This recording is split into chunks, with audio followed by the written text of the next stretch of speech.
What's up guys, welcome back to Daniel Talks Football right here on YouTube. I'm Daniel and we are back with another video. In this video we're going to be having a look at the most valuable position in the Premier League. Now this is a really long form video I've been playing out for quite a while. I've had it in the ideas list and I haven't really had time to sit down and implement how I wanted to do it. However, now I've been able to do this. This will be the first of a two-part series. We're first of all going to be looking at the most valuable position by having a look at each team's most valuable player in that position. And then we're going to be going through and doing every single player from each and every club to then combine an average, so an average and a sort of average valuation for each player. There's lots of different ways I can take this, however this is the way I decided to take it at this time. Before we do get into the video, please make sure to like the video, comment down below and also subscribe to the channel. Go for the TikTok and the Instagram, Daniel Talks Football on both. Right, so there's some rules I do need to set out for this because this is a really interesting video and I sort of want to see what you guys think of this and let me know in the comments if any of this sort of surprised you. So the rules for this is, number one, it's each club's highest valued player for that position will be chosen. There'll be no more than one player per position, or I would be here for ages, and this also creates a fair test because we're doing the total valuation of each position, doing the averages. We'll do that in a future video, which I'm still yet to plan, but it will come at some point. In terms of the valuations for these players, they've gone onto Transfer Market and used their valuations. These obviously cannot always be completely accurate. However, Transfer Market valuations are quite famous. And yes, they do sometimes undervalue players, but if every player is undervalued, then it doesn't particularly matter. So they are who I've chosen. I've also gone for the Transfer Market positions. So the positions that they are listed as on Transfer Market I have used, again, just to sort of avoid any complications. Now that has meant in some cases, you know, some clubs play with a CDM and 2 centimetres. I've still had to put an attacking midfielder in there. And I'm going to go through a few cases soon where, you know, if clubs haven't got a player from one position, then somebody else needs to fill that.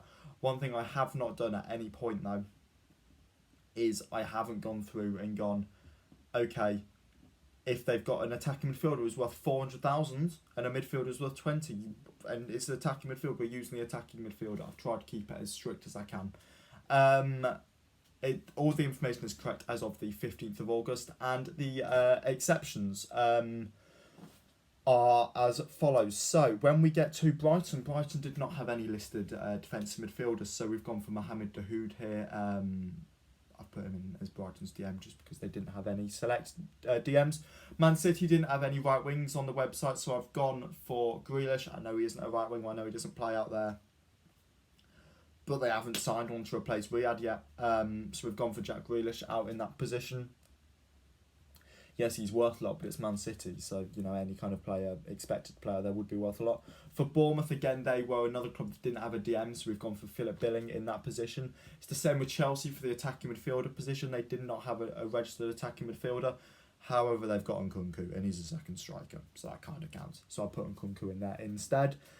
For Forest, they didn't have a right winger, so I've gone for Brennan Johnson. I've put him in there just because I feel like he's a high valued player. For Sheffield United, they didn't have an attacking midfielder, so we've gone for Oliver Norwood in that position.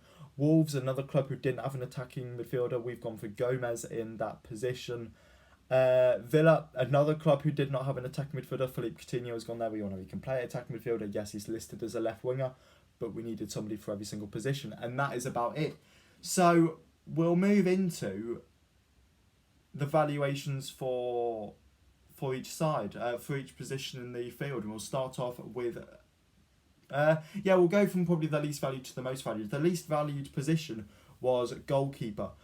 All 20 teams' highest valued goalkeeper are at 351.4 million combined.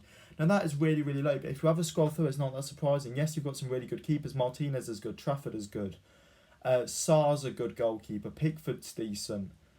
But a lot of clubs, people like Nottingham Forest and West Ham, Bournemouth have really low valued goalkeepers. You know, Spurs just put in a new goalkeeper, 16 million. Chelsea, 22. Liverpool, Alisson's only valued at 35 million simply because of his age there. So goalkeeper is the lowest valued position at, what did I say? I said 351.4 million. That is the lowest valued position in the least valuable position in the Premier League.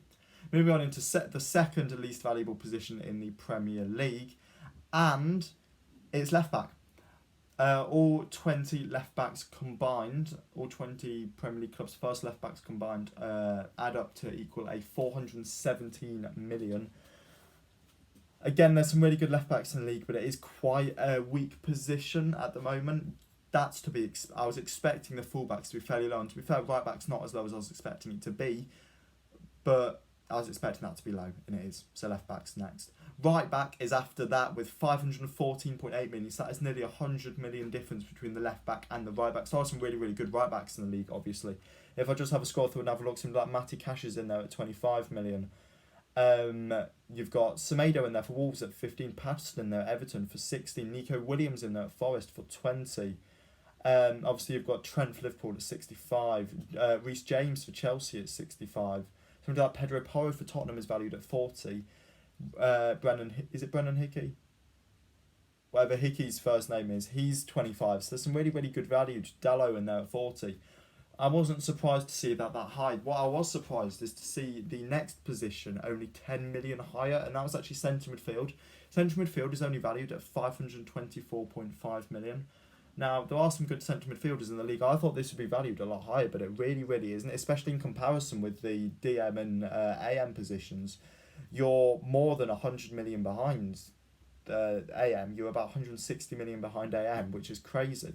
Centre mid is clearly a fairly weak position in the league. I guess you've got quite a lot of ageing centre mids in the league, but there are still some really, really good centre mids. You know, James Ward-Prowse, McAllister, Gallagher. There were some really, really good centre mids, but clearly they're not valued that highly as they are the fourth lowest valued position.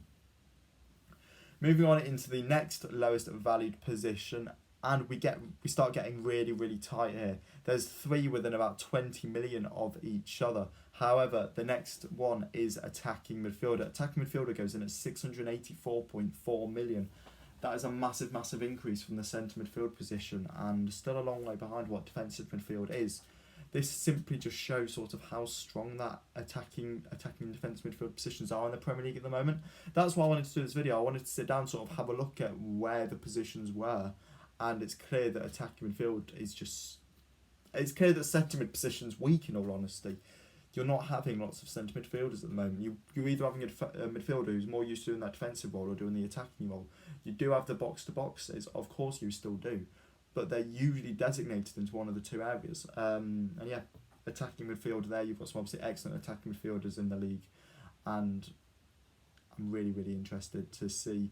I'm really interested to see what the averages are for this. Now, that won't be in this video, that'll be in a future video, but I want to sit down and sort of add up every player, because then obviously divide it by the total number of players. That would be the idea. Because I think out of that, obviously you won't have the little outliers you've got from this one. But I'm interested to see where the average value is at. So obviously, these newly promoted sides, these values were only climbing. I've seen that. If I run through Luton's team, Kaminsky's 2.2, Lockyer's 3, Giles is 9, Kabor is 7, Nakamba's 4, Barkley's 6, Chong's 3.2, Doherty's 2.2, Ogbene is 2, and Morris is 6. Those will climb throughout the season if they're having a really, really poor season. But yeah, attacking midfield is next up. After attacking midfield, I think we go to central defence. Central defence is on 690 million for the 20 clubs. And it's worth also incorporating that this is through the course of 20 players. So you're looking at more than 30 million per player there. 34, 35 million on average just after those 20. I know that's not incorporating the weaker options. But that is a really, really solid average for central defence. I mean, you look at all of the back four, it's about 175 million above the right backs, and it just shows how much defenders are valued at nowadays. I can't really go into the left centre back, right centre back positions, just because first of all they're not defined a transfer market, and two, there'll be so many arguments over them. But I'd be interested to see about that, because we all know how highly valued those left centre-backs are. But for 690 million for centre-backs, I think that puts the defence into a really, really good position. And we're down to 4 positions left now. We've got DM, left wing, right wing, and striker. You'll be surprised to know that next up it's not actually DM, it's left wing. Left wing comes in at just under 700 million at 699.2. Now, I'll end up going through and doing all the averages once the summer window's ended, so there'll be a little bit of a difference in terms of sort of these positionings. There are still a lot of left wings to be brought into the Premier League, I think, but I wasn't surprised by this at all. 700 million is a lot, but attackers do always go at a premium, and you can see that through the right winger and striker statistics as well. 699 for 2 million, I think that's fair, and I wasn't surprised by it at all. What I was surprised by was seeing that, again, DM did not come up next. It was actually right winger. Right winger came in at 757.5 million. Now, there are some really, really valuable right wingers. Diaby in there at 50. You have Brennan Johnson's in this experiment, is in there at 38. Bowen's in there at 38. Salah's obviously in there at 65. Madueku in there at 30. Kulusevski in there at 50. And Buemo in there at 35. Anthony in there at 60. Grealish in there at 75. You've got Amon in there at 32. Saka in there at 120, which is obviously a premium and one of the most valuable players in the Premier League. So I wasn't surprised to see right wing in that position. However, the second most valuable position in the Premier League is defensive midfielder. Defensive midfielders are valued at 765 million. That just shows sort of how valuable these kind of players are nowadays. They've really grown over the past few years, and nowadays people really, really want a good defensive midfielder by the sounds of it, which shows why they'll be happy to pay that premium. And obviously, first place is striker. It doesn't help when you've got Erling Haaland in the experiment, and Erling Haaland incorporates for a lot of that fee. I'll tell you the fee in a second. Erling Haaland is 180 million. Strikers combined are 801. If you don't have Haaland in this league and you've got sort of an average sort of City striker, I think defensive midfielders would be the... If Haaland left tomorrow and Alvarez replaced him, defensive midfielders would be the most valuable in the league, and I find that really, really interesting. But yeah, there we go. A little bit of a different video. It probably won't really do very well in the analytics, but I did just want to sort of sit down and have a look at this more for myself, and then I thought I might as well turn it into a video. So I hope you have enjoyed the video. If you have, make sure to smash that like button, make sure to comment down below, and I'll catch you all again in the next video. See ya!